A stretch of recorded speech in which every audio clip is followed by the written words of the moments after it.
Hello बच्चों, आज हम करने वाले हैं वर्कशीट नंबर 27 क्लास 10th की। ये वर्कशीट है मैथ सब्जेक्ट की। ये हमें 4 सितंबर 2020 की डेट में करनी है और इस वर्कशीट का जो टॉपिक है वो है आपका चैप्टर नंबर 7 यानी कि कोऑर्डिनेट ज्योमेट्री, जिसे हिंदी में निर्देशांक ज्यामिति के नाम से आप जानते हैं। आज हम विभाजन सूत्र यानी कि सेक्शन फार्मूला के बारे में पढ़ने वाले हैं। हमने अपनी पिछली वर्कशीट्स में डिस्टेंस फार्मूला, दूरी सूत्र के बारे में पढ़ा है इसी चैप्टर से। लास्ट 2 वर्कशीट इसी बारे में थी।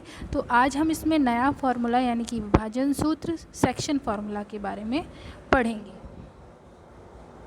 तो सबसे पहले आप वर्कशीट में लेफ़्ट साइड पर देख रहे हैं, लिखा है दोस्तों मैं अपनी बालकनी में हैंगिंग गार्डन बनाना चाहती हूँ। इसके लिए मैंने 2 खंबे, इनके बीच में मैं एक खंबा इस प्रकार लगाना चाहती हूँ कि बिंदु पी की दूरी PA दूरी की तुलना में दुगनी होगी। जैसा कि आप फिगर में भी देख रहे हैं, ये आप देख रहे हैं 2 यहाँ पर पॉइंट्स दिए गए हैं AB। ये इनकी पोजीशन कोऑर्डिनेट फॉर्म में दिखाई गई है। x1 y1 A के कोऑर्डिनेट हैं और B के कोऑर्डिनेट हैं x2 y2, और उनमें बीच में एक खंबा P ये ऐड करना है। ये देख रहे हैं P पॉइंट इस तरह से कि जो आपका PB बिंदु की दूरी है वो PA से दुगनी है, यानी कि अगर ये 1 है तो ये 2 पार्ट्स हैं। ये इनका रेशो गिवन है। तो इस तरह की प्रॉब्लम्स जिनमें 2 पॉइंट्स के बीच में कोई पॉइंट है और वो किसी रेशो में उसको डिवाइड कर रहा है, इस तरह की सिचुएशन को हम सेक्शन फार्मूला यानी कि विभाजन सूत्र से डील करते हैं। तो देखते हैं विभाजन सूत्र क्या है। तो सबसे पहले आप देखिए विभाजन सूत्र यानी कि सेक्शन फार्मूला। इसके लिए इस चैप्टर में मैं आपको यही सजेस्ट करूँगी कि जो भी है क्वेश्चन, उसके लिए रफ़ फिगर, रफ़ पॉइंट्स आप ज़रूर ड्रॉ करें, जैसा कि मैंने ड्रॉ किया हुआ है। तो यहाँ पर आप देख रहे हैं कि 2 पॉइंट्स हैं आपके पास A और B, और इन 2 पॉइंट्स को एक पॉइंट बीच में, इन पॉइंट्स को ज्वाइन करने वाले लाइन सेगमेंट AB को एक पॉइंट P जिसके कोऑर्डिनेट XY गिवन हैं, एक M1 रेशो M2 में डिवाइड कर रहा है। तो आप इसके पॉइंट के P के कोऑर्डिनेट लेफ़्ट साइड में देख रहे हैं आप P लिखा हुआ है, तो सेक्शन फार्मूला से जो बीच में पॉइंट है इसके कोऑर्डिनेट हमें मिलते हैं। तो ये कोऑर्डिनेट्स हम किस तरह से निकालेंगे,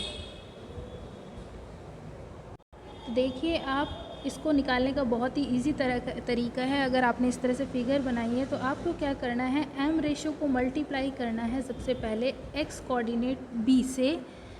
तो ये आपके पास आएगा M1 multiply by x2, then this M2 is multiplied by x coordinate x1। क्रॉस में आपको इस तरह से मल्टीप्लाई करना है M1 multiply by x2 plus M2 multiply by x1, और डिनोमिनेटर में आपका ये जो रेशो आपको दिख रही है M1 प्लस M2 आना है।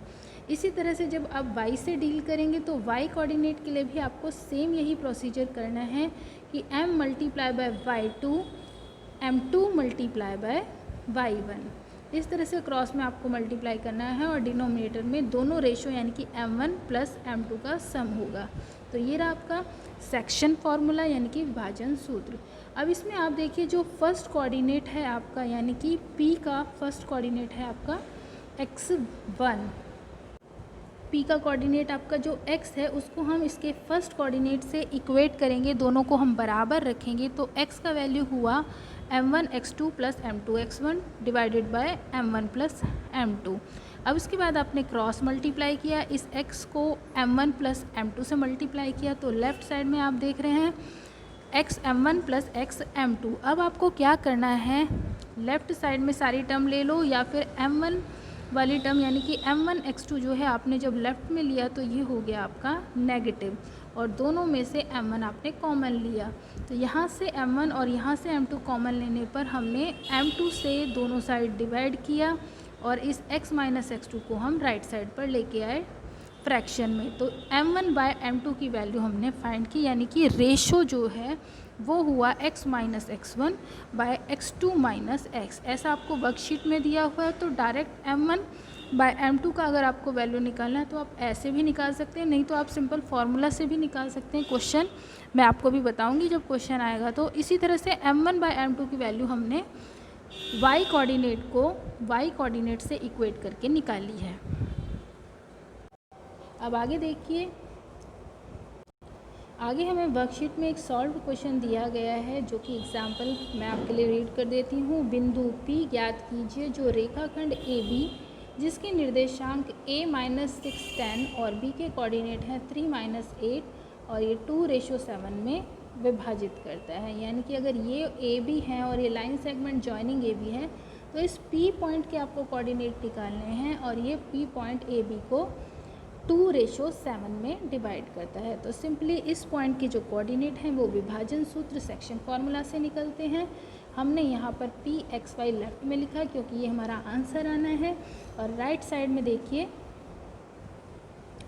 मैंने इसी तरह से उसी प्रोसीजर से लिखा है जैसे फार्मूला मैंने आपको बताया था। या तो आप फार्मूला में वैल्यू देख देख के पुट करिए, या m1 × 3 m2 × -6 यानी कि x कोऑर्डिनेट, क्योंकि अभी हम एब्सिसा निकाल रहे हैं, और डिवीजन में दोनों रेशो यानी कि 2 + 7 इन दोनों का सम होगा।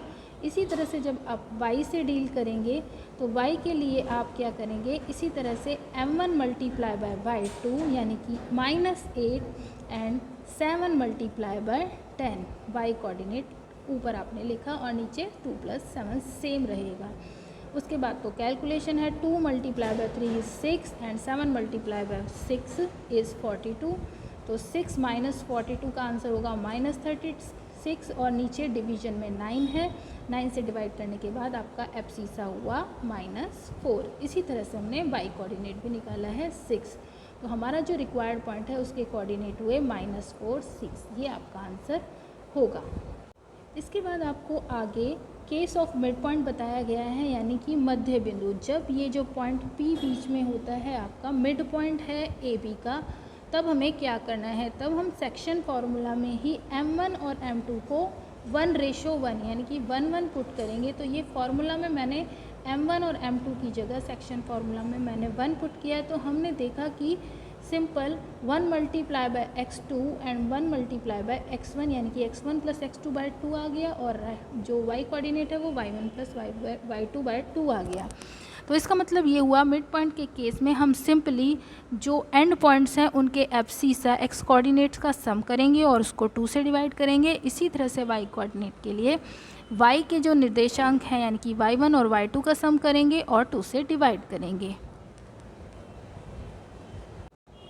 अब आगे देखिए, ये इस तरह से एक प्रॉब्लम भी दिया हुआ है मिड पॉइंट पे बेस्ड। मध्य बिंदु ज्ञात करिए, find the mid points of the points -3 4 and -5 6 joining the line segment this points. तो इसका ये जो मिड पॉइंट है यहाँ मैंने P लिया है और उसके कोऑर्डिनेट्स जो है PXY लिए हैं, और M मिड पॉइंट है तो m1 और m2 का जो रेशो है वो 1:1 है।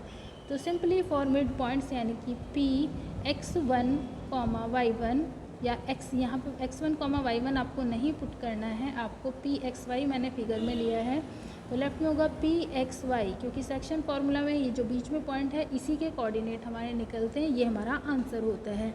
तो PXY के जो कोऑर्डिनेट होंगे सिंपल सम बाय 2 होगा, तो -3 को हम -5 से प्लस करेंगे और 2 से डिवाइड करेंगे x कोऑर्डिनेट के लिए, और y कोऑर्डिनेट के लिए 4 को 6 से प्लस करेंगे और हाफ करेंगे। तो हमारा आंसर होगा -4/5। अब आगे वर्कशीट में आपको ट्राई दीज में 2 क्वेश्चंस दिए गए हैं। पहला क्वेश्चन है हमारा, उस बिंदु की निर्देशांक ज्ञात कीजिए जो बिंदुओं -1 7 और 4 - 3 से मिलाने वाले रेखाखंड को 2:3 में डिवाइड करता है। तो find the coordinates joining the line segment AB in ratio 2:3। तो यहाँ पे फिगर मैंने बनाया है, ये रफ फिगर आप सभी बनाइए क्योंकि इससे आइडिया बिल्कुल क्लियर हो जाता है कि आपको क्या फाइंड करना है और क्या गिवन है। तो PXY के कोऑर्डिनेट होंगे m1 यानी कि 2 × 4, अभी मैं x कोऑर्डिनेट ले रही हूँ, देखिए 4 है B में x coordinate, and 3 × -1 divided by m1 + m2 यानी कि 2 + 3। तो ये हमारा वैल्यू आ गया। इसी तरह से अब मैं y के कोऑर्डिनेट लिखूंगी, तो y के कोऑर्डिनेट के लिए भी वही प्रोसीजर है, m1 × -3 3 × 7 और नीचे 2 + 3। उसके बाद तो कैलकुलेशन है, तो हमारा आंसर होगा -1,3। अब बढ़ते हैं सेकंड क्वेश्चन की तरफ। सेकंड क्वेश्चन है हमारा, find the ratio in which the line segment joining these 2 points by the point this. तो ये डिफरेंट क्वेश्चन है, इसमें हमें अनुपात ज्ञात करना है जो लाइन सेगमेंट ए बी को जॉइन करने वाला लाइन सेगमेंट पॉइंट पी से डिवाइड हो रहा है, यानी कि ए बी को जॉइन करने वाले लाइन सेगमेंट को पॉइंट पी किस रेशो में डिवाइड करना है, ये हमें फाइंड करना है। तो इसके लिए मैंने अभी आपको M1/M2 रेशो का फॉर्मूला भी समझाया था, आप उससे भी कर सकते हैं या डायरेक्ट सिंपल सेक्शन फार्मूला में वैल्यू पुट करके भी कर सकते हैं। तो मैंने सिंपल सेक्शन फार्मूला में वैल्यू पुट करके ही किया है ताकि आपको नेक्स्ट कोई फॉर्मूला